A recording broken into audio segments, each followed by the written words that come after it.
Plants vs. Zombies was released in 2009 to commercial and critical success. It spawned merch, a huge fandom, and of course, sequels. Plants vs. Zombies Adventure came out in 2013 as a Facebook game, which at the time was met with mixed feelings. It was loved as it took the series into a new step, still keeping the fun charm of the original, and trying to be its own thing. Hardcore fans were not happy though, as the first true sequel was this weird Facebook game that was then shut down a year later. Thanks, EA! It's okay though, as Plants vs. Zombies 2 came out a few months later, a perfect follow-up to the first game, except with the microtransactions and eventual upgrade system, battles, penny pursuit. Okay, hold on. That's a whole other topic for another day. Point is, Plants vs. Zombies 2 was a good game. It's pretty good. Then there was Plants vs. Zombies Garden Warfare 1 and 2, both weird yet surprisingly fun first-person shooters. Then there was PVZ Heroes, which is a mobile card game. It was weird, but surprisingly quite fun, actually. Then there was Battle for Neighborville, that just came out in 2019, which got rid of the Garden Warfare moniker and was its own thing. Now, PopCap is back again with Plants vs. Zombies 3, released once again for mobile platforms in soft launch in select countries. And can I quickly get this out of the way? Why did we have to go through 3 whole shooter games to get another then get another sequel for the original? Why?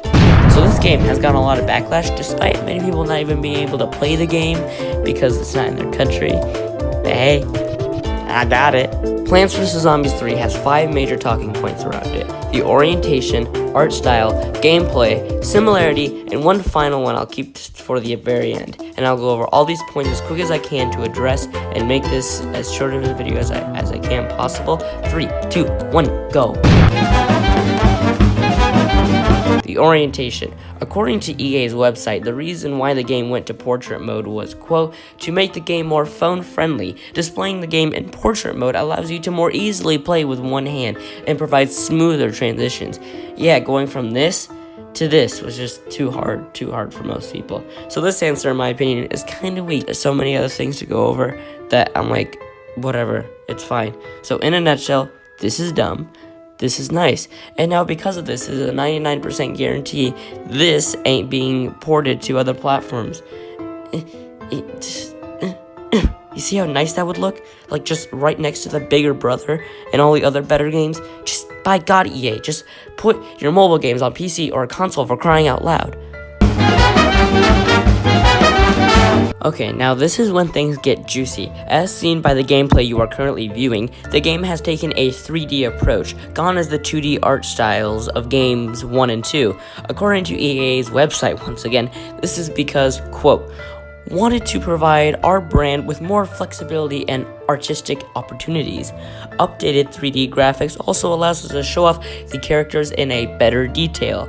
Keyword, better detail. Okay, so there is a great clip from the YouTuber called Foco, which explains it well in his Plants vs. Zombies Battle for Neighborville video. Feels like they wanted to innovate for the reason to innovate. That's a really bad reason to innovate. The style just looks bad. Now before you say, wait Dane, this is just a soft launch. Things could change, you know? Which, yeah, you're true, they might add some, small touches to make it slightly more appealing to the eyes, but look at the screenshot from 9 months ago, and look at the screenshot from the current build. Yeah, they're not gonna change that much. I doubt they're going to dramatically change the game to the point of a rework. Yeah, no. And the problem is that concept art for this game looked promising. Like, look at this. This looks good. This is good. Me like. And then PopCap had to say, nope, and fire the employee who made the art and said, 3D, yeah, we like 3D, yeah, we like that. Come on. Flexibility? What flexibility? It all seems like they just keep on wanting to reboot this franchise with every game they make. In each game changes up the art style so dramatically, but this has just gone too far.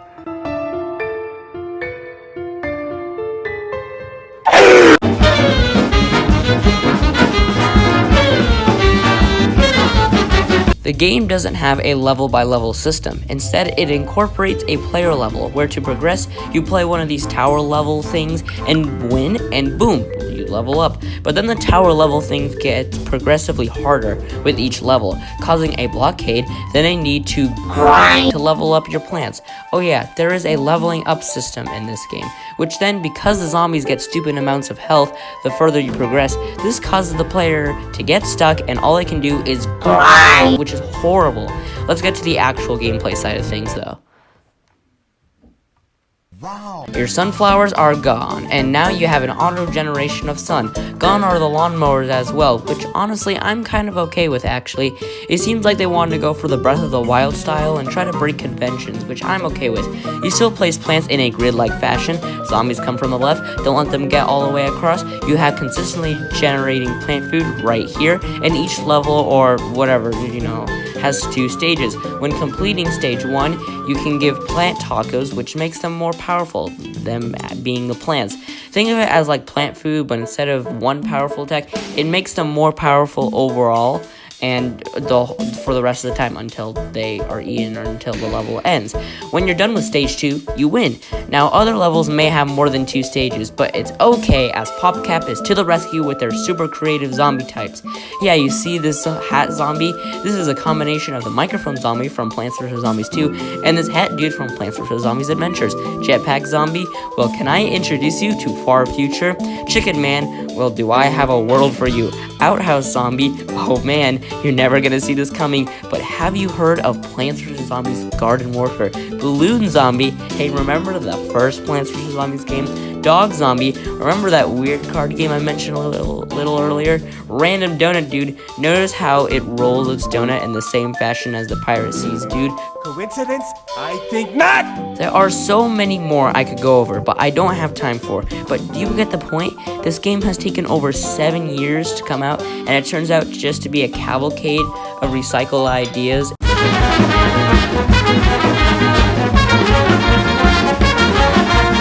Alright, booting up the game and the player is greeted with this. Notice anything that sticks out? I intentionally kept this wording of the segment vague to make you curious. Alright, so my problem is that looking at this and this back to back makes me want to sue PopCap. You see this bottom section? They each have 5 tabs the player can click on, and the first and middle tab is where your battling happens. You know that so in-depth gameplay we just talked about a little earlier. It is even funnier the second time. Moving to the left shows the player their plants, the seeds, the cards they have, and how many of them they have to upgrade those seeds or cards. Moving to the left again to find the shop, with new daily seed packet deals, with of course microtransactions at the bottom too. Going back to the right is the chat and club feature. Talk it up with friends in your clan. Oh, I mean club, sorry, wrong game. Go to the right again to find more ways to battle it out with rewards. Now, this doesn't seem that bad at first. This battles feature was first introduced in Plants vs. Zombies 2, but then was brought over to this game with a new format. The problem is that what this is based off of, that being the battles in Plants vs. Zombies 2, was based off of another mobile game, not Clash Royale, rather Angry Birds 2. I know, a weird game to borrow ideas from, but it's true. Notice the 7 win streak bonus rewards? Sounds familiar. And how about that 15 players compete to get to the top for the best rewards? The top 3 move up, the bottom 3 move down, and everyone else in the middle just stays in their same league. And there's multiple leagues. The higher up the league you go, the better rewards you get. Oh, hey. And you see these ticket things to enter and play. Gauntlets, anyone? Same thing. You can watch ads for gauntlets, you can watch ads for tickets, you can buy tickets with microtransactions, you can buy gauntlets with microtransactions. It's literally the same thing, except with that special PopCap makeover. No, more like EA makeover. So in a nutshell, Plants vs. Zombies 3 is Clash Royale mechanically, and the one different feature was based off of the same feature from its previous predecessor, except that previous game was copying the ideas from Angry Birds 2.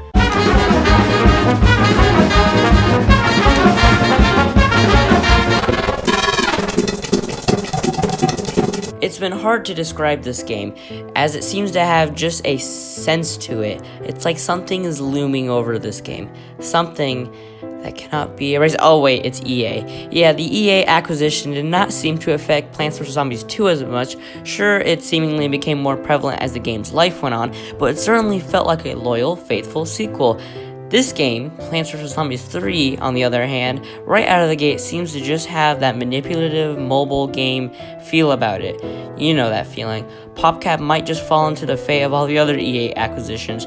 There have been talks of unrealistic revenue expectations, layoffs because of the changing gaming landscape, or how I like to say, layoffs because of EA. It's in the game. For EA, PopCap was at around 500 employees. Now, well, to be fair, it's a bit sparse to say, but accounting for previous numbers and the layoffs, they're probably at around anywhere from 120 to 210 employees. Our PopCap studio in Seattle continues to be home to amazingly creative teams. But we need to evolve to ensure that our big ideas are going to continue to excite and give players more of what we do best: smaller, leaner, pushing hard to build new things. The gaming landscape had changed dramatically since EA bought the studio.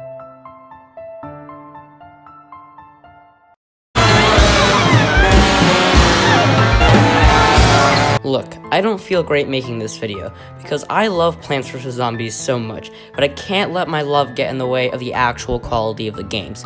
Plants vs. Zombies 3 is a fun time, but I gotta be honest, it has a very repetitive nature and I'm not too confident how long it will stay fun. Frankly, I'm playing the game less and less even right now. Things will hopefully change for the best, but this game strikes me with the red flag with the PopCap might be headed down. Plants vs. Zombies 3 is broken and nobody can fix it at this point. It's just become a mess and represents what all of the 4 billion plus mobile games are at this point. This video has taken a considerable long amount of time to make. This has been my most ambitious project yet, and hopefully it shows. So what do you guys think? Is this game good or not? Let me know in the comments below. My last word of advice to PopCap is that I truly hope that the Plants vs. Zombies brand can have a revival sometime soon, or at least get it out of this puberty-esque stage it's in. I hold this franchise dearly to my heart, but it's just at a rocky point right now. Thank you guys for watching. I'll catch you guys next time.